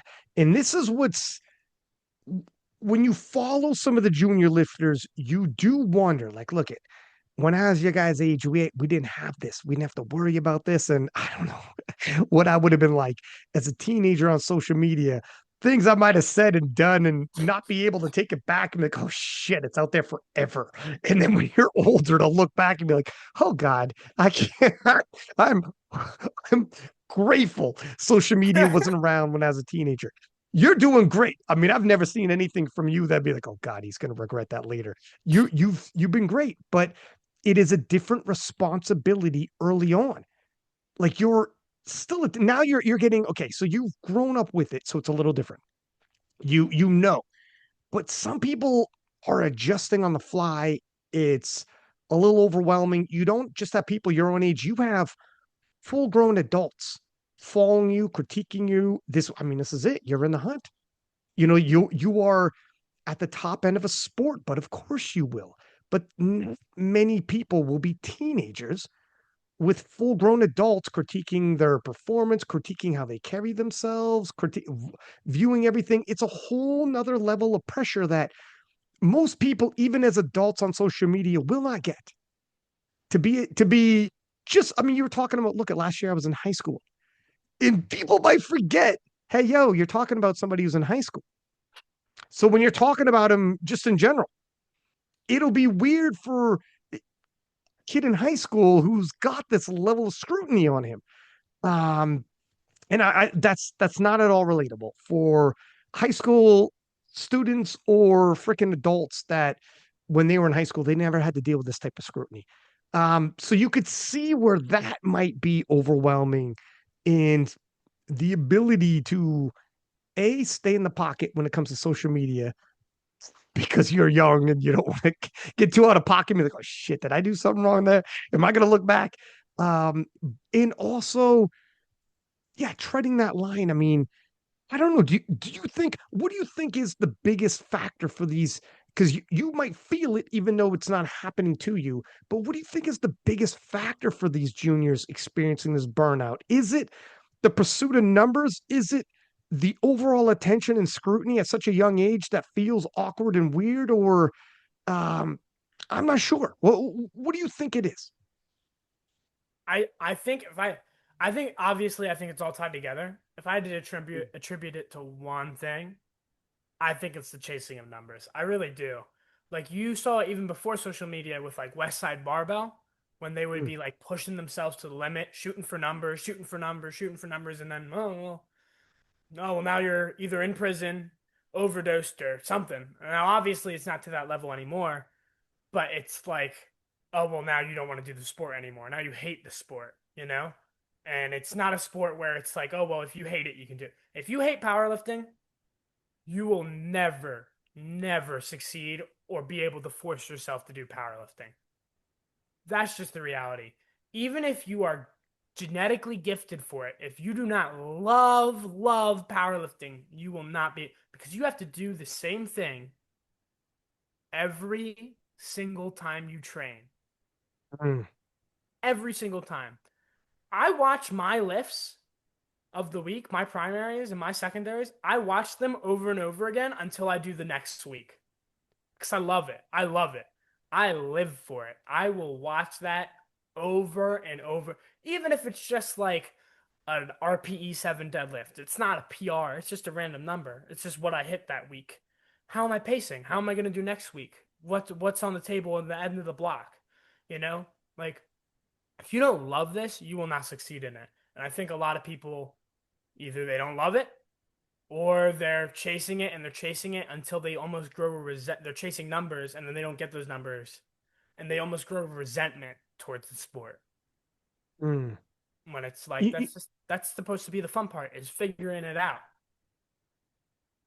Okay, so it's interesting that last line you just said, and it's true. I read somebody posted, and I forget who it was, that powerlifting is inherently fun. You're chasing numbers, you're with your friends, it's a positive in life in terms of health, mental health.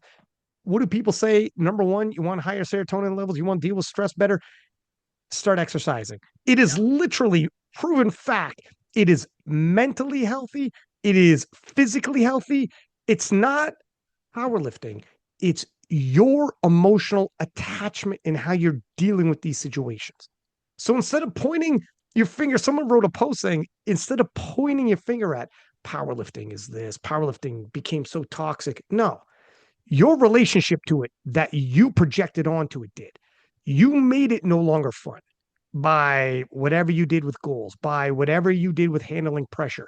It's more your inability to handle pressure, your inability to have perspective on goals, your inability for these things. And I pose to you, you would be like that in other aspects of your life as well. But weightlifting, in and of itself, is just exercising. And don't tell me exercising isn't good mentally and physically. And your exactly and your reaction to competition, maybe that's just you would have been like that, whether it was freaking water polo or whether it's basketball or whatever it is. Competition can be stressful, and that's just your reaction to competition. It's not powerlifting. It's not this is across the board. It's a you thing. You need to step back and be like, how am I projecting onto this too much? Or is this unhealthy the way I'm doing it? Not, is this unhealthy the way the community is, the way the community? No, stop. It starts with you. It can be anything and everything you want it to be. You can literally post and ghost and not even hop on your phone for comments. You can not post at all. You could show up with no social media and just do your damn thing if you wanted to. Avery It's all up Jackson. to you. What's that, sorry? I said like Avery Jackson for the success. Exactly. You could literally just you have complete control.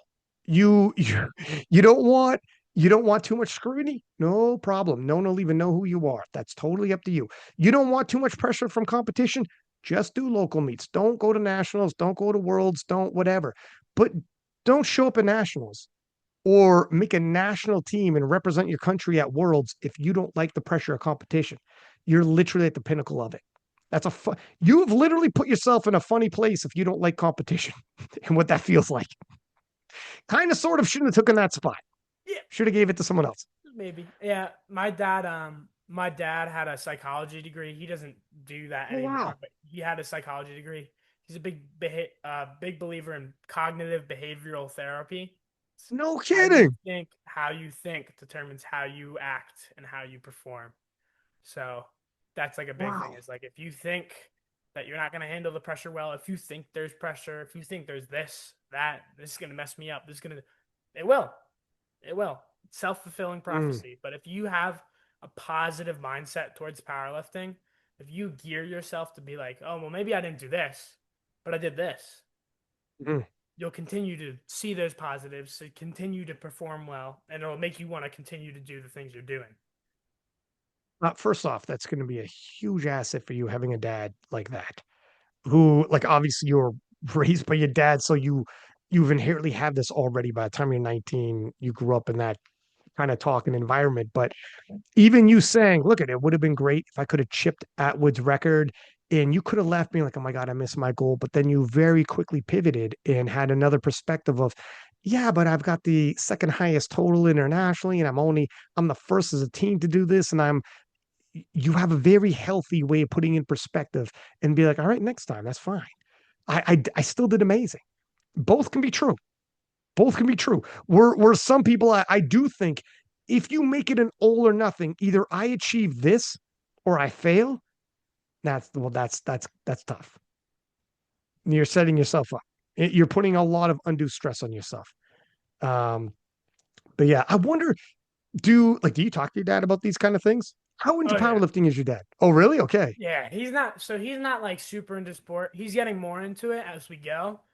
Like he'll keep up a little bit more with like who's lifters and where's, but he mainly does it to support me. And like he's done enough research where he realizes like he'll he even if I don't ask him, he'll worm his way and he'll be like, I just want to let you know. It's your dad. He's got to. But Yeah, exactly. I love him for it. I love him for it. And it's been a huge help. And like I said, I feel like I am completely mentally, completely, obviously physically too, but mentally specifically, completely unrecognizable from last year. Like it's not even close. I am so much mentally because last year I basically had no setbacks. I didn't get injured. I was progressing decently well. Everything was going fine. I didn't have a lot of pressure because I was just winning. And mm, still, I would go into shambles before meets. I would get super nervous. I'd be upset I wasn't hitting what I wanted. Blah, blah, blah, blah, blah. Be like, oh, well, I hit this, but like everyone knew I was going to hit that. Who cares?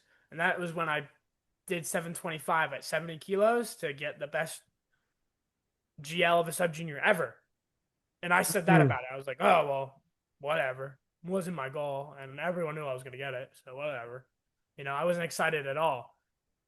Now I'll come short of my goals and I'll still find a positive about it. And this year I've dealt with pec issues since January consistently.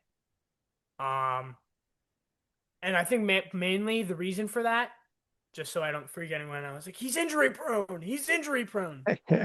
Don't take it and run with it.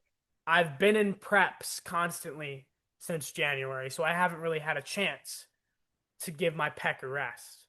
And Mm. despite that, I added 17 and a half kilos to my bench. He's crazy. Since, It's yeah, great. If that's you roughed up, 17 and a half kilos onto your bench is wild, then you're laughing. I mean, like, and throughout the whole year, not just like, oh, well, you had a rough start and then you got better. Throughout the whole year, and it would be my pack would get just healthy enough right before the meet to put up a PR and put up a good bench. Mm. And it worked. It worked fine. Squats I was doing with some hip issues at the beginning of the year. I was having problems with depth because I couldn't fully comfortably descend into the hole. And put up 315 was room in the tank. If we say I had 325, that's 30 kilos in a year to the second best squat ever in the 74s. 30 kilos in a Mm. year. Yeah, yeah. Um, a lot of it is I have better resources. So like I work at a physical therapy clinic. Oh, And so I nice. get free physical therapy with his name is Benjamin Harris, benjamin.dpt on Instagram. He is uh, I know people talk about John Song and he's a great powerlifting physiotherapist too. Benjamin has been my favorite to work with because he gets it so quick and he cares so much. Like if it doesn't work, he wants to know. You know what I mean? Like he's not in it to like boost his ego and be like, "Oh well, I fixed you, I fixed you, I fixed you, and I did it so easy." It's I want to fix you. I want you to make you feel better because he's not just a power lifter who does physical therapy and like sees power.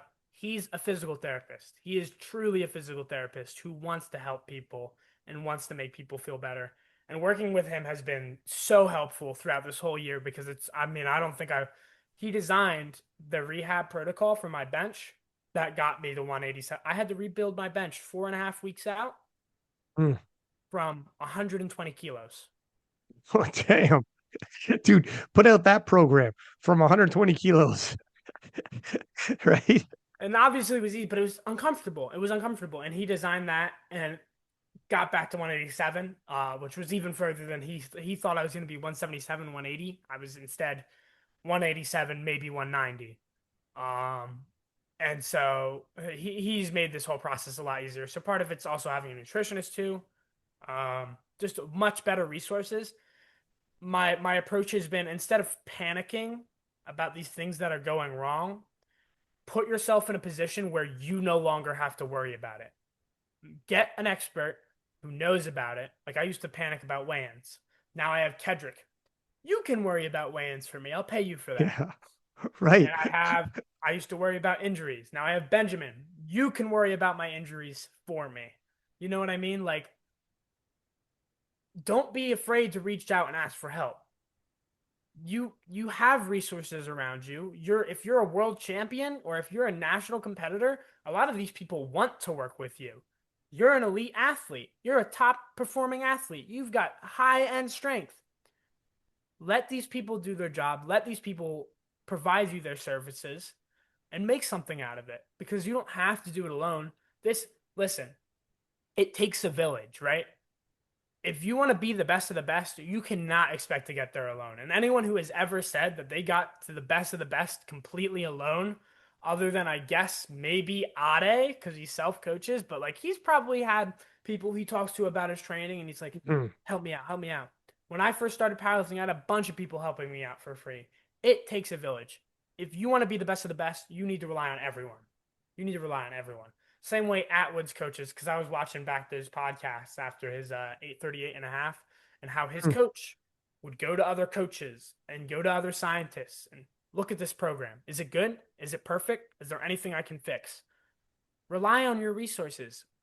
Humans are social creatures. We got a whole network of people. We got the internet. You can reach someone from Iceland, from the USA. You can reach someone from Australia. My coach is from Australia, literally Mm. on the other side of the planet. And he coaches me. And he's made me who I am. Like, Kedrick is from New Zealand, also on the other side of the planet. Like, you have access to unlimited, virtually unlimited resources. If you aren't capitalizing on that, you don't want it bad enough. That's well said. And that's 100% true. I don't think people realize you're stress over things you don't need to stress over about. Get an expert and let them stress about it. What a gift that is. What a freaking gift it is to have an expert. You're taking on too much. Consider yourself, act like you're a manager and start delegating off some of these responsibilities to other people. Now, this is your problem. I'll pay you for that. You're, that's why I'm going to pay you. You get me there. And how much easier. And when you have a cut, like you were saying before, you were accidentally cutting more, like coming in at 70 kilos when you ought to be 74, be as big as strong as possible. But you were like, you're trying to do it yourself. Where now you pay, like Kendrick is the best in the business. So you got like amongst the best. You let him, like, you get me on there. Get me as big and strong as possible without going over. Don't let me tip over. But I'm not going to worry about that. I'm going to assume you have this because I'm going to focus on other things. And then you have a programming, you have somebody dealing with your injuries. I got a bit of an injury and I could sweat this, but I got a guy. I have to have faith. You know what this is? This is exactly like the conversation I had with Russ after he took an L in Lithuania, came back in Sheffield, and he was Sheffield is in Jurens and Ade's backyard and he just took an L against Gerrans. And I was like, weren't you nervous? And leading in that prep, Joey Flex did not have him hitting top singles when usually he's hitting big top singles. And I'm like, you had none of those big top singles going into that Sheffield, and you just took a loss, and everyone's talking about, you're up against it. And he's like, I just have you have to have faith in your coach. You just have to have faith he's got this. If you don't, what are you doing? A, you're with the wrong person if you don't have faith in him. B, the stress you're putting on yourself. He's like, I just like let them take the wheel. And it's like falling into a pool backwards with your arms open and just having trust. That pool's going to be filled with water. Don't worry. You That's good. have That to, was good. right? It's that was actually Rashad Evans. I know you're an MMA fan, but that's how he described it with all of his coaching staff around Yep. when they're it's heightened because it's a fight in that sport, but it's still sports. And that's exactly how he described it is you're okay when you have all, just like you were saying, all the right people around you. And it's like falling back in that pool with your arms open and just picturing that in reassuring that the water is going to be there when I land. It's fine. We've done it all. I've got my support team. If you haven't, if you take all that stress on yourself, you're going to wear it. I think that it might be something where, I mean, not just juniors, but period, people experiencing burnout, etc., haven't had that ability to get other resources and apply some, spread the stress out and tackle it like a team and have faith in the people around you. And if you don't have faith in the people around you, shake it up a little bit. Shake it up a little bit. Bring someone else out in it. If things aren't working, things aren't vibing, you don't think it's working well, reach out to someone. Find your team. When you'll know when it's the right team, and you'll know when it's the wrong one. Yes, yes. Right? But and then it sounds like you inadvertently got a sports psychology coach, but with your dad. So you are all bases covered, my friend. But so you're taking some time off then. Let the pec heal, let some things heal, and the next time we see you on the platform, is it going to be US Nationals? Is it going to be the Open? Ain't no choice, man. Ain't no choice. Listen, I can't say for sure whether I'll win, but what I can say for sure is I'm confident. There is no reason for me not to go to Open Nationals. I know. I'm confident I'll win the juniors now. Maybe someone will pop up. Um, I'm chasing a dragon, man. I'm going to Open Nationals, and there is nothing anyone can do to convince me otherwise. That is my goal. I'm going to take time off, not do a single meet. I got invited to Evancus Houston. I said no. I do not care about anything else. My pure intention, my pure focus, this is out of respect for you, by the way, if you're watching. I know you're watching. My pure focus, every ounce of my focus in this sport is going to beating you. Every ounce. And if you beat me, I'll come again next year. You can beat me as many times. Agatha Sitko came silver twice and came, what was their first Sheffield? Like, it wasn't even, it was double digits. It was like 11th or 12th or something like that. First Sheffield. She was around my age. You can beat me as many times as I want, as you want. I'm coming for your title, man. And I ain't stopping. I ain't stopping. Open Nationals next year for sure. Gonna get as big and strong and healthy as I can and carry all, like, who knows if it's the same time next year, like 8, 9 months of momentum towards you. I ain't got any other goals right now. I ain't worrying about Evancus. I ain't worrying about SBD. I ain't worrying about any local meets. All of my energy is going towards this. If I come up short, we'll wait again till next year. Maybe I'll even ship your record at Junior Worlds because I'll have that going second. I'm confident, man, and I feel very, very good, and I feel like mentally, physically, I'm ready for the challenge. If I come up short, I'll keep hitting. I'll keep coming. But I have a feeling it's a bit closer than people think it is. 28 kilos, I mean, he's got some more in there, but so do I on my 815. So if you're going to give him theoretical kilos, you got to give me theoretical kilos. 28 kilos, give or take. That's not that many. I've progressed over twice that in a year before. You think I can't do it again? Just wait till I check some of these extra boxes. Creatine, more accessories, more sleep. And this is a big factor that I think I hadn't considered until recently. Since I started working with Kedrick, I've been in back to back to back meets, like 3 months of an off season at most, like off season, 3 months of a turnaround at most. So I've never gotten the chance to actually sit heavy yet. I've been with a nutritionist, but it's mainly been making weight and cutting or maintaining. I haven't sat at 76 for an extended period of time yet. I haven't sat at Hmm. 77 or 78. If I'm gaining kilos just from being able to maintain with better sources of calories, what's going to happen when I gain another 3 to 4 on top of there and I have months to just sit on that and gain weight and gain muscle, get leaner? Because I can sit lean. Back when I was in high school wrestling, I was 8% body fat. Mm. and I was performing well. So I can sit lean. I'm not saying I'll sit that lean, but I don't need to. I'm not even close to filling out yet. Not even close. Not even close. So what's gonna happen when I gain?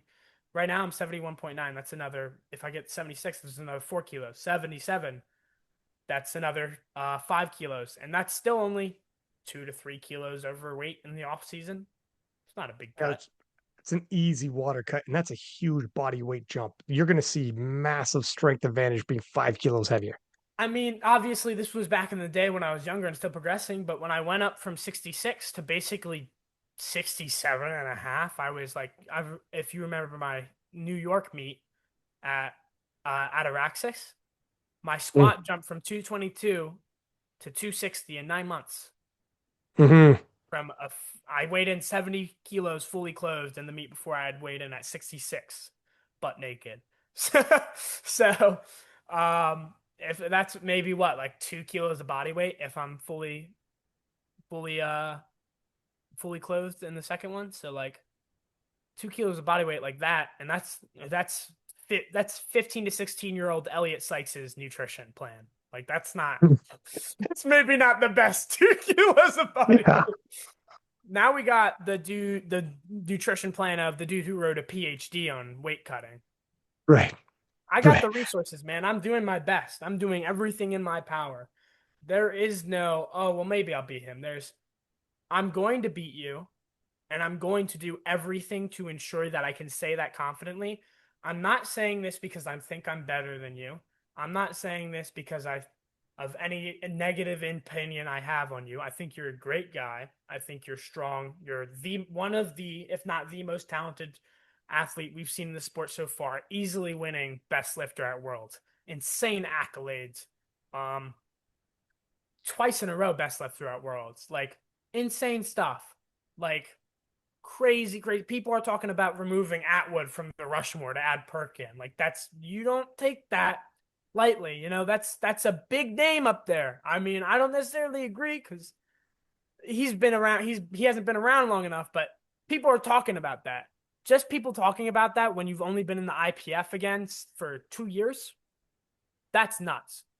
Mm. I'm doing it out of all the respect I have for you as an athlete that I need to, in order to be confident, I need to do everything I can.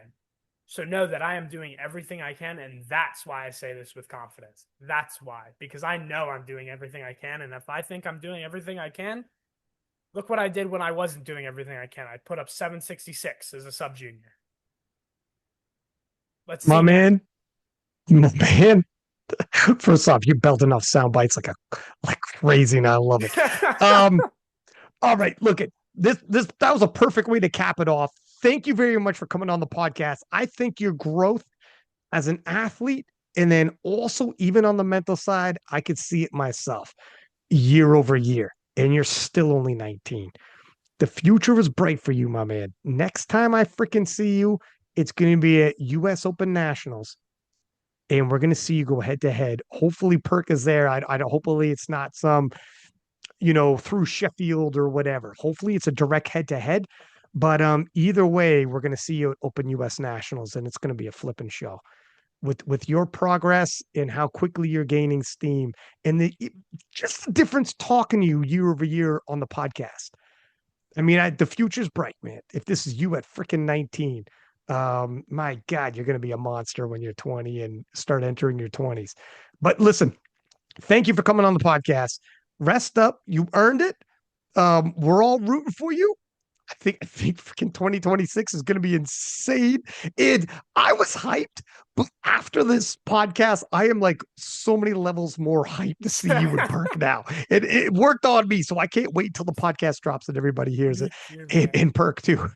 But all right, man. We'll talk soon. We'll probably do another podcast before you hit the platform again, though, because this is good. This is good chat, man. Two Much hours. better We than crushed. last year, right? I got some practice Dog, in. dog, we just crushed 2 hours easy. We just crushed 2 hours easy. I appreciate it. So we'll keep in touch. And for everybody listening, as per usual, please do subscribe, give us high ratings, and until next time, six pack Lapadat, six up, and we are out.